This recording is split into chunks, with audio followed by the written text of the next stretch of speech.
രാത്രി അവന്തിക ഒറ്റയ്ക്ക് മാറി നിന്ന് ഫോൺ വിളിക്കുന്നത് നന്ദൻ കാണുന്നുണ്ട്. നന്ദൻ ഇതിന്റെ പേരിൽ അവന്തികയെ ചോദ്യം ചെയ്യുന്നു.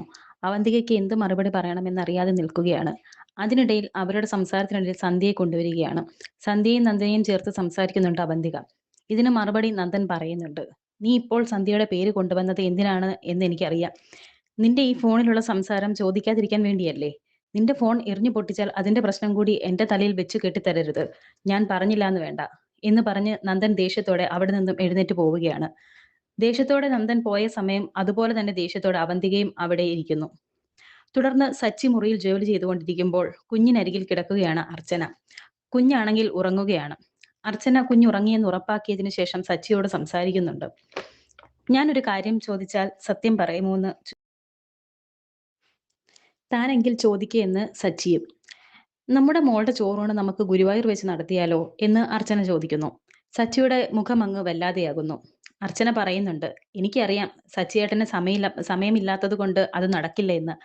ഞാൻ വെറുതെ പറഞ്ഞുവെന്നേ ഉള്ളൂ. സച്ചിയേട്ടൻ ഇനി അതിനെക്കുറിച്ച് ആലോചിക്കണ്ട.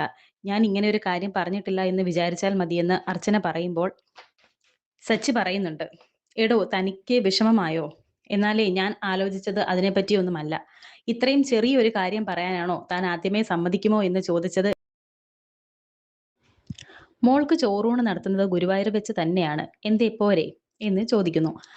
താൻ പറഞ്ഞിട്ടുള്ളതിന് ഞാൻ എപ്പോഴെങ്കിലും നോ പറഞ്ഞിട്ടുണ്ടോ? ഇപ്പോൾ താൻ പറഞ്ഞത് മോളുടെ കാര്യമല്ലേ? അതിനെ ആലോചിക്കാൻ ഒന്നുമില്ലെന്നും സച്ചി പറയുന്നു. എന്റെ ജീവിതം തന്നെ തനിക്കും മോൾക്കും വേണ്ടിയുള്ളതാണ്. നമ്മൾ ഇനി ജീവിക്കേണ്ടത് ഇവൾക്ക് വേണ്ടിയാണ് സച്ചിയേട്ടാ എന്ന് അർച്ചന പറയുമ്പോൾ പെട്ടെന്ന് അർച്ചന ഒരു കാര്യം ആലോചിക്കുന്നു. അന്ന് ശിവരാമന്റെ കയ്യിൽ നിന്നും ആശുപത്രിയിൽ വെച്ച് കുഞ്ഞിനെ എടുത്ത കാര്യം, ഓരോ നിമിഷവും ശിവരാമന്റെ വീട്ടിൽ കുഞ്ഞിനെ കാണാനെത്തിയ കാര്യം, പിന്നെ കുഞ്ഞിനെ തനിക്ക് തന്റേതായി മാത്രം കിട്ടിയ സംഭവം ഓർക്കുന്നു. താൻ എന്താ ആലോചിക്കുന്നത് എന്ന് സച്ചി ചോദിക്കുമ്പോൾ മോളെക്കുറിച്ചാണ്. ഒന്നും അറിയാത്ത ഈ പ്രായത്തിൽ എന്തെല്ലാം അനുഭവിച്ചു എന്ന് അർച്ചന പറയുമ്പോൾ സച്ചി പറയുന്നുണ്ട്, തന്റെ കയ്യിൽ കിട്ടിയതോടെ കുഞ്ഞിന്റെ ഭാഗ്യം തെളിഞ്ഞു. അത്രയ്ക്കും സ്നേഹിക്കുന്ന ഒരമ്മയല്ലേ അവൾക്ക് കിട്ടിയിരിക്കുന്നത്. അമ്മമാരുടെ സ്നേഹം തന്നെ ഒരു ഭാഗ്യമാണ്. തന്റെ കാര്യത്തിൽ വരുമ്പോൾ അത് ഇരട്ടി ഭാഗ്യമായിരിക്കുമെന്ന് സച്ചി. ഭാഗ്യം എനിക്കല്ലേ സച്ചിയേട്ടാ, അതുകൊണ്ടല്ലേ എനിക്ക് ഇവളെ കിട്ടിയത്. മോളുടെ കാര്യത്തിൽ അമിതമായി സന്തോഷിക്കുന്നതിനോടൊപ്പം എനിക്ക് നല്ല പേടിയുണ്ട്. ഈ സന്തോഷം എന്നും കൂടെ ഉണ്ടാവണം, നഷ്ടപ്പെടരുതേ എന്നാണ് എന്റെ പ്രാർത്ഥന എന്ന് അർച്ചന. അതെങ്ങനെ നഷ്ടപ്പെടുത്താനാ എന്ന് സച്ചി ചോദിക്കുമ്പോൾ അർച്ചന പറയുന്നുണ്ട്, ഇതുപോലെ നമ്മൾ അമിതമായി സന്തോഷിച്ചിരിക്കുമ്പോൾ ശിവരാമേട്ടൻ ഇങ്ങോട്ട് കയറി വന്നാൽ നമ്മൾ എന്തു ചെയ്യുമെന്ന്, മോളെ തിരിച്ചു വേണമെന്ന് ആവശ്യപ്പെട്ടാൽ അങ്ങനെ സംഭവിക്കുമോ എന്ന് എനിക്ക് നല്ല പേടിയുണ്ട് സച്ചിയേട്ടാ എന്നൊക്കെ അർച്ചന പറയുമ്പോൾ സച്ചി പറയുന്നുണ്ട്, അയാൾ ഇനി വരാനൊന്നും പോകുന്നില്ലടോ.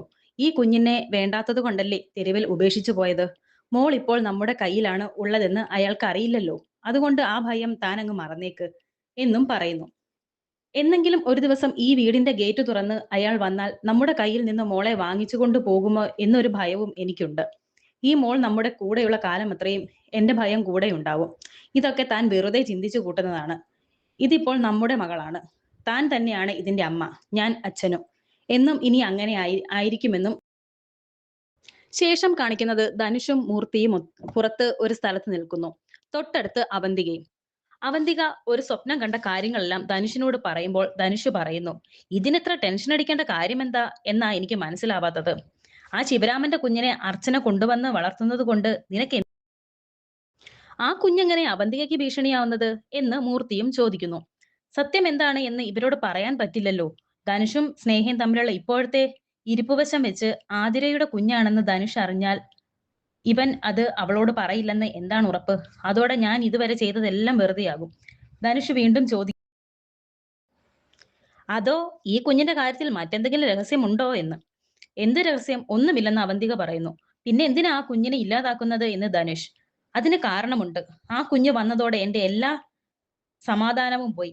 അർച്ചനയ്ക്ക് ഇപ്പോൾ ഒരു ഊർജം കിട്ടിയതുപോലെയാണ്. നെല്ലിശ്ശേരിയിൽ ഇപ്പോൾ അവൾക്കാണ് എന്നെക്കാളും സ്ഥാനം.